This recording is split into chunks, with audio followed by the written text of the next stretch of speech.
It's Rick's Corner with Rick Drasin.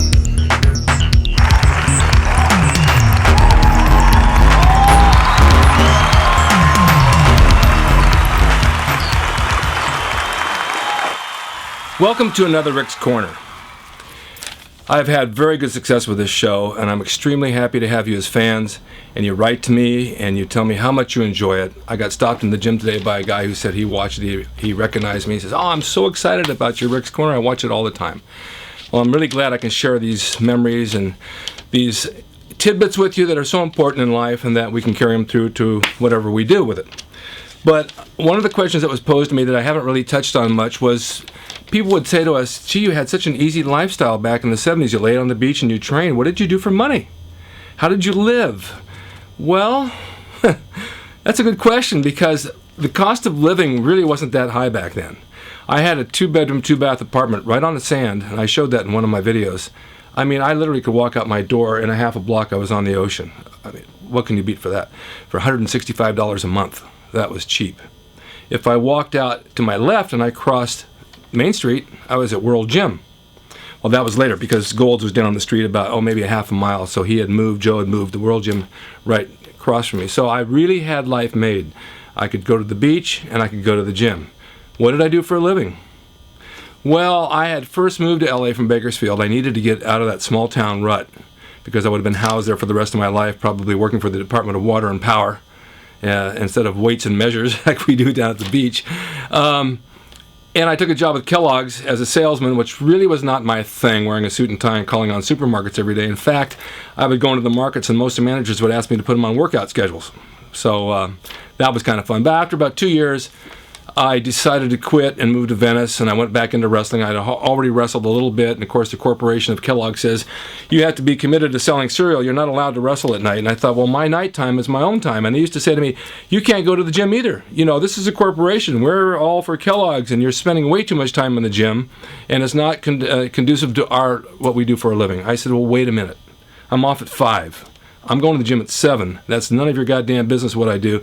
That's my business, and that's where I'm spending my time. So I don't end up looking like you and your corporate guys who spend 25 years with this company, and then you get fired and you don't even get your retirement. So screw that." So I quit. And I went down to Gold's and I started training, as you know, with Arnold and the guys, and I registered back at the Olympic Auditorium, told them I'm ready to go back to work, and they worked me, maybe 5-6 nights a week wrestling. Well, back then, this is the 70s, I was making $35 a night wrestling, and then on the house shows, I think I made $75, and then I'd go up north and I'd make $150 for a night. So this added up. That's quite a bit of money back then. In between those gigs, during the day, I'd train and I'd go to the beach, and I got myself an agent. I went out and did commercials. Arnold and I and Reg Lewis and Jim Morris and a bunch of us guys did a heavy Chevy commercial. First thing we ever did, $1,000. Inspired me to move forward, get an agent, which I did. I worked on the FBI series, and I got a role in the movie Ben with the Rats. And that's pretty much how I rotated my living. I would wrestle at night. I would go out in commercials, do it during the day, and I'd collect them. I'd make them, and then I'd get residuals. And then in between residuals, I qualified for unemployment.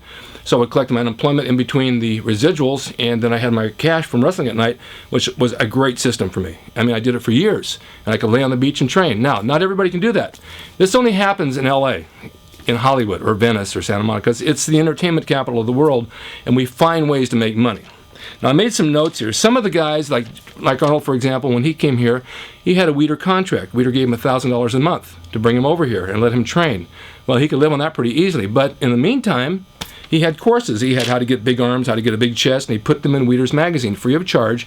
Weider says, "Look, I'll pay you this. You do my photo shoots. I'll put you on the cover. You can have ad space." So he put ads in for his courses. I remember the address was box 1234, Santa Monica, California. I think it's probably still there. Well, that brought in extra money.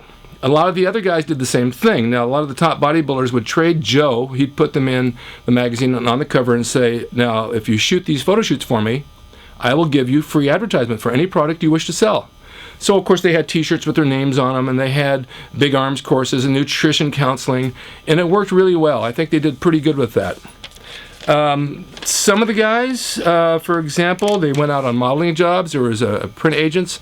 They needed somebody to model a product. You went out, you made $150 an hour if you were lucky, and the hours could add up. I did some myself for catalogs and for cigarettes. I did like, I don't know how many Camel cigarettes, Winston cigarettes, Kent cigarettes, Salem cigarettes, and they paid really well, plus residuals on that as well.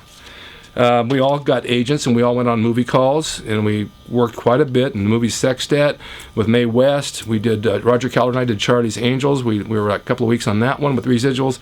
So it carried through for us. And then we collected unemployment in between. Now, those who weren't that fortunate got job as bouncers. We were just a mile away from the marina. I mean, the marina has tons of clubs and restaurants and action at night. They're always looking for guys to watch the door, 2 or 3 at a time. Who are they going to go to? Big guys from Gold's Gym. You got the job. So these guys loved it because they got paid and they were able to make dates with the chicks that came in there. What better deal is that? And train and do what we did. So that worked out real well. Then we had Franco, and Franco was by trade a bricklayer, and he would lay bricks and do cement work for people, and that was his sideline. As he was going to become a chiropractor, he was also going to school for that. Ken Waller was buying and selling cars. In fact, I bought a 76 Seville from him that he had fixed up and painted really nice. He really enjoyed working with vets and cars and rebuilding them, and then he managed the gym for a while, and so he had ways of making money.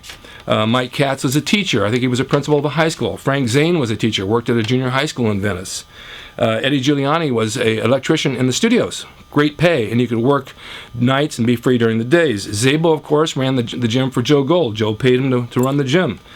Dave Draper did TV work. He also built furniture. He used to steal the wood off Ocean Park Pier, the big pilings, carry them home and carve them up and make tables and chairs out of them and sell them. In fact, he had moved one into Ed Giuliani's house, and we had to move next door, and it took 6 of us guys to lift that table and put it in there. And Jetty's wife said, Dave brought it over by himself, and he put it in the house, and he left. The mailman wanted to help me. He said, no, I can do it on my own. He was very strong. So this is what happened to a lot of people. Now, there were a lot of people that would come out and try to live our lifestyle. It's not an easy lifestyle because you have to know how to schmooze and how to get ahead in Los Angeles or in Hollywood. You have to make the contacts. You have to get people to know you. It takes work. It's just like becoming a wrestler. You got to have charisma. You got to be able to sell yourself. You have to be able to walk into somewhere and say, geez, I need to make some extra cash. Could I work for you? How about the club on the weekend? You dress nice and you get jobs. Then there were guys that came out to train with us that couldn't get jobs. They'd last about 6 weeks on their savings and they'd go home. They'd come 3 at a time. I think I said this once before. And then 3 new guys would come out and they'd land out here and they'd do something. But back then it wasn't as hard as it was today to find stuff. Movie work is available quite a bit. You could get extra work in the movies. You sign up as an extra, they put you in, you could work 5 days a week. I knew guys that worked on Hogan's Heroes and MASH for 8 years solid as extras and stand-ins. Made great money. And it still enabled you time to train. So when you ask, what do we do for a living? That's pretty much was our lifestyle. Now, you're not going to do that in Ohio. You're not going to do it in Mississippi. You're not going to do it in, maybe in Chicago they have stuff there. But the beaches of Santa Monica and Venice were conducive to that. I mean, this is what we did. We laid in the sun, we worked out, and we did entertainment business. What better lifestyle than that? And that's how it was back then. Cost of living was very low. Like I said, I paid $165 a month, and a lot of us drove little Volkswagens around until we made more money and bought bigger cars, and some guys found girlfriends and moved in with them and shared the rent. But it was a ball. I mean, that's how we lived. I would love to go back and do that again one of these days. If I could go back to the 70s again, but with the economy now and the way it is, it's pretty tough. I've been able to carry this lifestyle through now. I'm going to be 66, and I have other ventures I do and other business things I do, but I still have my time to go to the gym first thing in the morning. That's my job. Go to the gym. After that, I go about my other stuff. So I just wanted to brief all of you because you've asked me, what did you guys do for a living back then? And I think I pretty well covered it. I'm sure I left a lot of people out, but there were a lot of people that did do studio work behind the scenes in lighting and electricity and that type of thing, and they made a good living. So until next time, I think might get into the wardrobe of the 70s because we all dressed a little bit different than you do today, and it's kind of funny about guys wearing 3 shirts when they go out at night so they look huge. But stay tuned because I'm going to bring that up on the next Rick's Corner. Thank you very much for watching.